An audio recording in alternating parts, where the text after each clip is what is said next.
నమస్కారం. ట్రూత్ న్యూస్కి స్వాగతం. ముందుగా ప్రేక్షకులందరికీ వినాయక చవితి శుభాకాంక్షలు తెలియజేస్తూ బులెటిన్ హెడ్లైన్స్ చూద్దాం.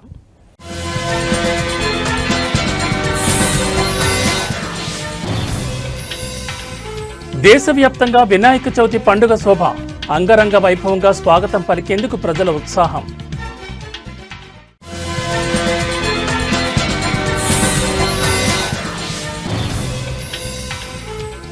హైదరాబాద్లో రాత్రి నుంచి ఎడతెరిపిలేని వర్షం, పలు లోతట్టు ప్రాంతాలు జలమయం.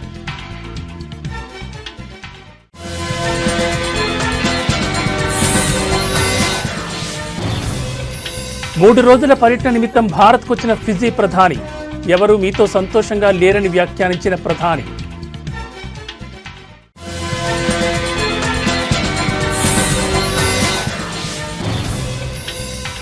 జమ్మూ కశ్మీర్ను అతలాకుతలం చేస్తున్న భారీ వర్షాలు, పలుచోట్ల కొండ చర్యలు విరిగిపడి పెనుభీభత్సం.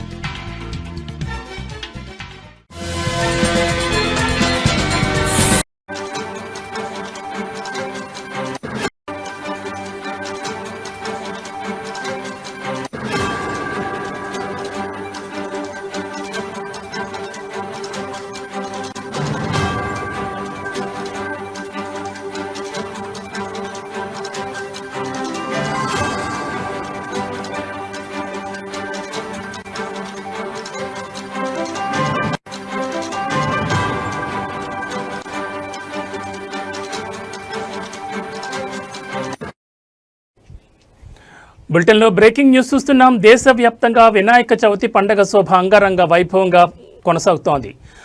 వినాయకులకు స్వాగతం పలికేందుకు ప్రజలు ఉత్సాహం చూపుతున్నారు. తెలుగు రాష్ట్రాల్లో ఈ పండుగకు విశేష ప్రాధాన్యత ఉంది. నెల రోజుల ముందు నుంచే ఉత్సవాలకు ఏర్పాట్లు జరుగుతున్నాయి. ఇప్పటికే వీధి వీధిన గణేశుడి విగ్రహాలు దర్శనమిస్తున్నాయి. రకరకాల రూపాల్లో వినాయక విగ్రహాలు ఆకర్షిస్తున్నాయి. పర్యావరణ పరిరక్షణ కోసం మట్టి విగ్రహాలను ఏర్పాటు చేయాలని చెప్పి చాలామంది ప్రజలు కోరుతున్నారు. వినాయక చవితి పండుగకు దేశం మొత్తం సిద్ధమైంది. అంగరంగ వైభవంగా స్వాగతం పలికేందుకు ప్రజలు ఉత్సాహంగా ఉన్నారు. ముఖ్యంగా తెలుగు రాష్ట్రాల్లో ఈ పండుగకు విశేష ప్రాధాన్యత ఉంది. నెల రోజుల ముందు నుంచే ఉత్సవాలకు ఏర్పాట్లు మొదలవుతాయి. ఇప్పటికే వీధి వీధిన గణేశుడి విగ్రహాలు దర్శనమిస్తున్నాయి. వాటిని చూడడానికి ప్రజలు ఆసక్తిగా ఎదురుచూస్తున్నారు. రకరకాల రూపాల్లో ఉన్న విగ్రహాలు భక్తులను ఆకర్షిస్తున్నాయి. పర్యావరణ పరిరక్షణ కోసం మట్టి విగ్రహాల ఏర్పాటుపై ప్రజలు దృష్టి సారించారు. గణేశుడి ఆశీస్సులతో అందరి జీవితాల్లో సంతోషం, శ్రేయస్సు నిలవాలని కోరుకుంటున్నారు.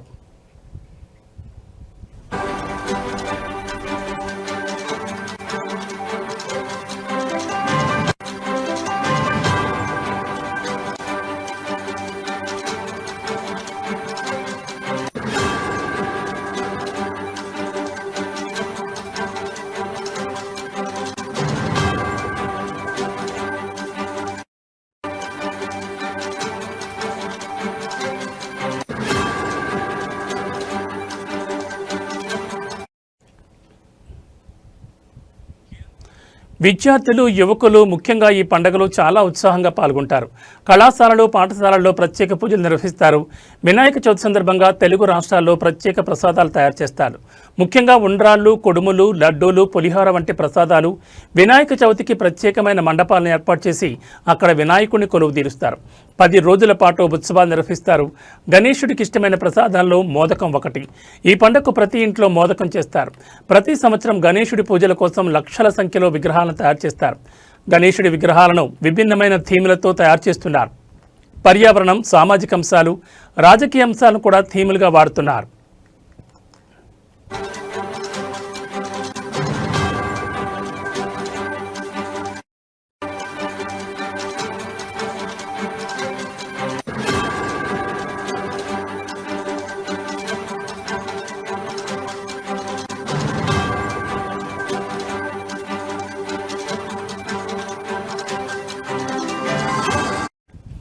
ఈ ఏడాది వినాయక చవితికి పర్యావరణ పరిరక్షణకు ప్రాముఖ్యత పెరిగింది.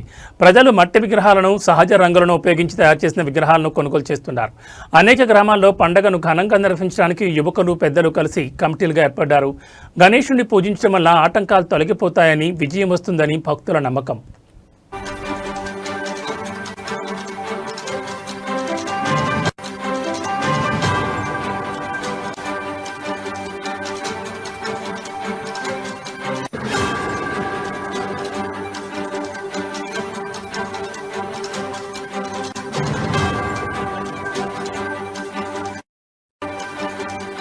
వినాయక చవితికి 10 రోజుల ముందు నుంచే ఆధ్యాత్మిక వాతావరణం నెలకొంటుంది. హైదరాబాద్, విజయవాడ, విశాఖపట్నం, తిరుపతి వంటి నగరాల్లో పండుగను చాలా ఘనంగా నిర్వహిస్తారు. పండుగ సందర్భంగా వ్యాపారాలు జోరుగా సాగుతాయి. పువ్వులు, పండ్లు, ప్రసాదాల తయారీకి కావలసిన వస్తువుల వ్యాపారం పెరుగుతుంది. చిన్నపిల్లలు గణేశుడి విగ్రహాలను కొని ఇంట్లో పూజలు చేసి రంగులు వేస్తూ సంతోషిస్తారు. గణేశుడిని వినాయకుడు, గణపతి, గణేశుడు, గజనానుడు అని రకరకాల పేర్లతో పిలుస్తారు.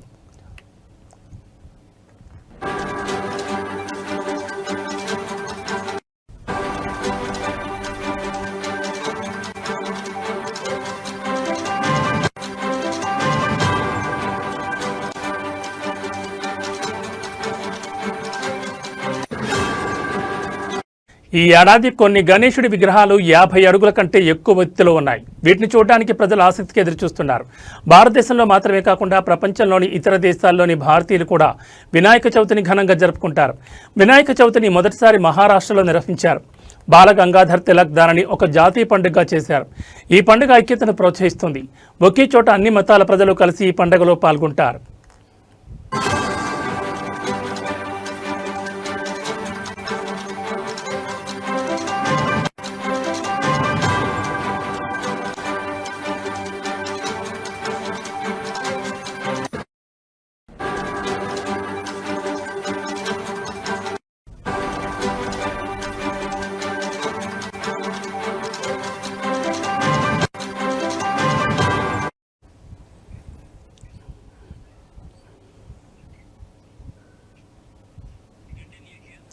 ఈ ఏడాది వర్షాలు సరిగా కురవకపోవడం వల్ల రైతులు కొన్ని చోట్ల వినాయకుడిని పూజించి మంచి వర్షాలు కురవాలని కోరుకున్నారు.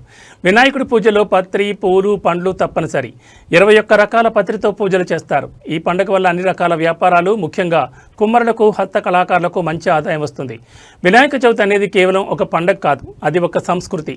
ఈ ఏడాది పండుగ సందర్భంగా ప్రభుత్వాలు కూడా కొన్ని ప్రత్యేక ఏర్పాట్లు చేశాయి.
బులెటిన్లో మరో బ్రేకింగ్ న్యూస్ చూస్తున్నాం.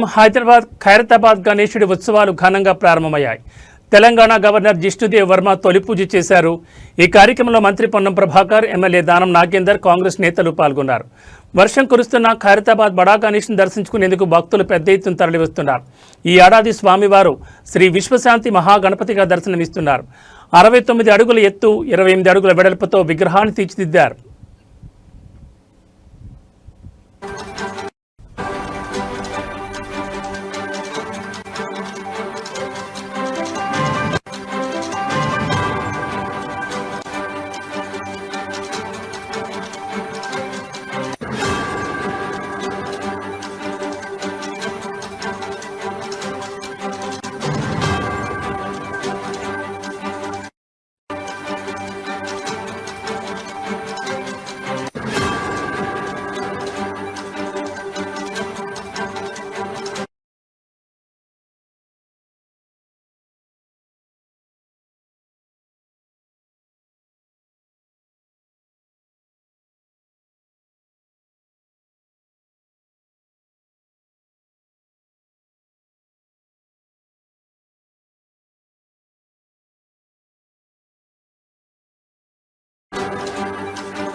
బులెటిన్లో మరో బ్రేకింగ్ న్యూస్ చూస్తున్నాం. అల్పపీడన ప్రభావంతో తెలంగాణ వ్యాప్తంగా వర్షాలు దంచికొడుతున్నాయి. ఎడతెరిపి లేకుండా కురుస్తున్న వర్షాలకు రాష్ట్రం తడిసి ముద్దైంది. ఈ వర్షాల కారణంగా వాగులు వంకలు పొంగి పొరుతుండటంతో పలు లోతట్టు ప్రాంతాలు జలమయమయ్యాయి. దీంతో జనజీవనానికి తీవ్ర అంతరాయం కలుగుతోంది. ముఖ్యంగా వినాయక చవితి వేడుకలకు ఈ వర్షాలు ఆటంకంగా మారాయి.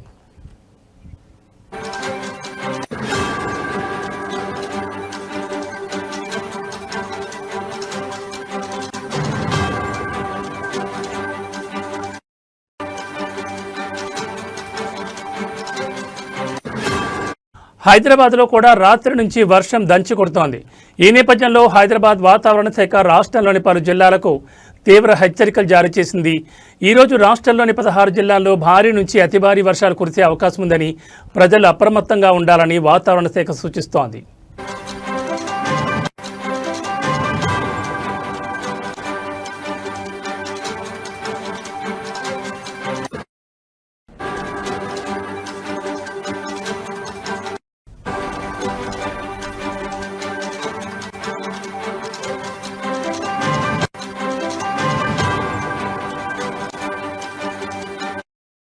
హనుమకొండ, వరంగల్, భద్రాద్రి, ఖమ్మం, మహబూబాబాద్, మంచిర్యాల, పెద్దపల్లి, ఆసిఫాబాద్, ములుగు, సిరిసిల్ల, జనగాం, మెదక్, వనపర్తి, కామారెడ్డి, నిర్మల్, నారాయణపేట జిల్లాలకు ఆరెంజ్ అలర్ట్ జారీ చేసినట్లు అధికారులు తెలిపారు. ఈ జిల్లాల్లో ఉరుములు మెరుపులతో కూడిన కుండపోత వర్షాలు పడొచ్చని హైదరాబాద్ వాతావరణ శాఖ డైరెక్టర్ డాక్టర్ రాగనత్న వెల్లడించారు.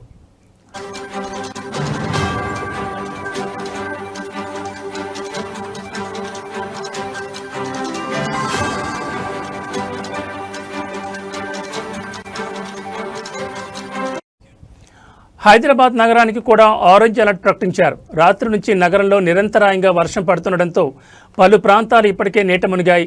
ప్రజలు అత్యవసరమైతే తప్ప ఇళ్ల నుంచి బయటకు రావద్దని వాతావరణ శాఖ అధికారులు సూచించారు. రేపు ఎల్లుండి కూడా రాష్ట్రంలో తేలికపాటి నుంచి ఓ మోస్తరు వర్షాలు కొనసాగే అవకాశం ఉందన్నారు.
బులెటిన్లో మరో బ్రేకింగ్ న్యూస్ చూస్తున్నాం. ఫిజీ ప్రధాని రబూకా 3 రోజుల పర్యటన నిమిత్తం భారత్కు వచ్చారు. పర్యటనలో భాగంగా ప్రధాని మోడీతో ఫిజీ ప్రధాని రబూకా బృందం ద్వైపాక్షిక సంబంధాలపై చర్చించారు. వాణిజ్యం, పెట్టుబడులు వంటి రంగాల్లో ద్వైపాక్షిక సంబంధాలను బలోపేతం చేయడంపై చర్చలు జరిపినట్లు ఆ వర్గాలు పేర్కొన్నాయి.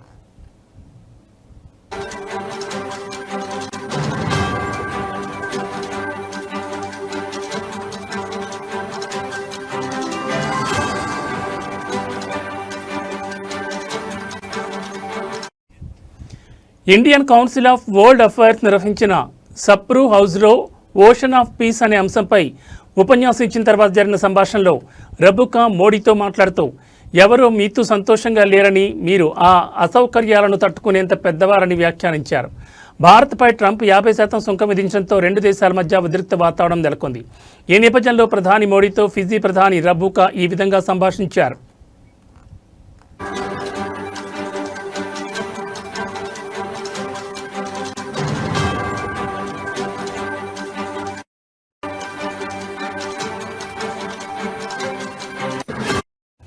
అమెరికా అధ్యక్షుడితో తనకు ఎలాంటి వ్యక్తిగత సంభాషణ లేదని, రష్యా అధ్యక్షుడితో ద్వైపాక్షిక చర్చలు జరపాలని కోరానని ఆయన అన్నారు. ప్రధాని మోడీ మా భావనను అర్థం చేసుకున్నారని రబుకా పేర్కొన్నారు. భారతదేశం ఒక ముఖ్యమైన భాగస్వామి అని, శాంతి మహాసముద్రంగా పసిఫిక్ దార్శనికత మన ప్రాంతానికి మాత్రమే కాకుండా ప్రపంచ శాంతి స్థిరత్వానికి దోహదపడేలా ఫిజీ, భారతదేశం కలిసి పనిచేయగలవని ఫిజీ ప్రధాని రబుకా అన్నారు.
బులెటిన్లో మరో బ్రేకింగ్ న్యూస్ చూస్తున్నాం. భారీ వర్షాలు జమ్మూ కాశ్మీర్ను అతలాకుతలం చేస్తున్నాయి. పలు చోట్ల కొండచర్యలు విరిగిపడి పెనుబీభత్సం సృష్టించాయి. కత్రాలోని ప్రసిద్ధమైన వైష్ణోదేవి ఆలయ మార్గంలో కొండచర్యలు విరిగిపడిన ఘటనలో మృతుల సంఖ్య 31కు చేరుకుందని అధికారులు ఇవాళ ఉదయం వెల్లడించారు. భారీ వర్షాల నేపథ్యంలో ముందు జాగ్రత్త చర్యగా ఆలయానికి వెళ్లే 2 మార్గాలను మూసివేసినట్లు ప్రకటించారు.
అలాగే భారీ వర్షాలు, వరదలతో 20 నుంచి 30కి పైగా లోతట్టు ప్రాంతాలు మునిగిపోయాయి.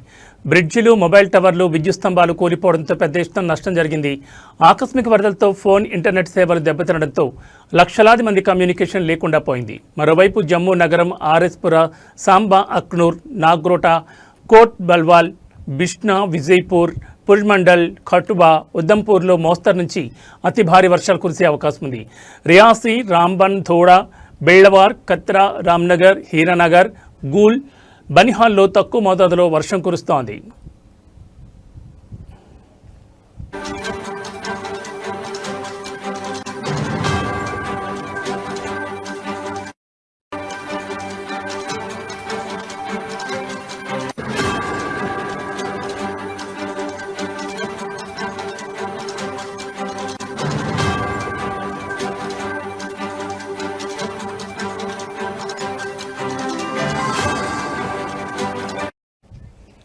ఇక జమ్మూ కాశ్మీర్లో ప్రభుత్వ ప్రైవేట్ పాఠశాలలన్నింటినీ ఇవాళ మూసివేయాలని అధికారులు ఆదేశాలు జారీ చేశారు.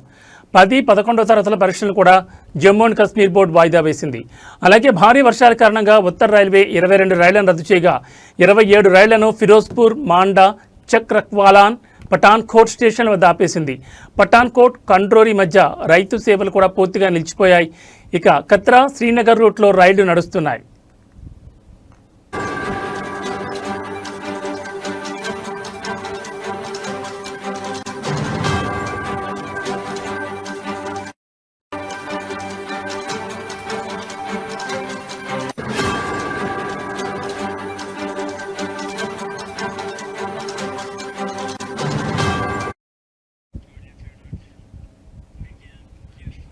ఇవి బులెటిన్ విశేషాలు. మరో బులెటిన్లో మళ్ళీ కలుద్దాం. నమస్కారం.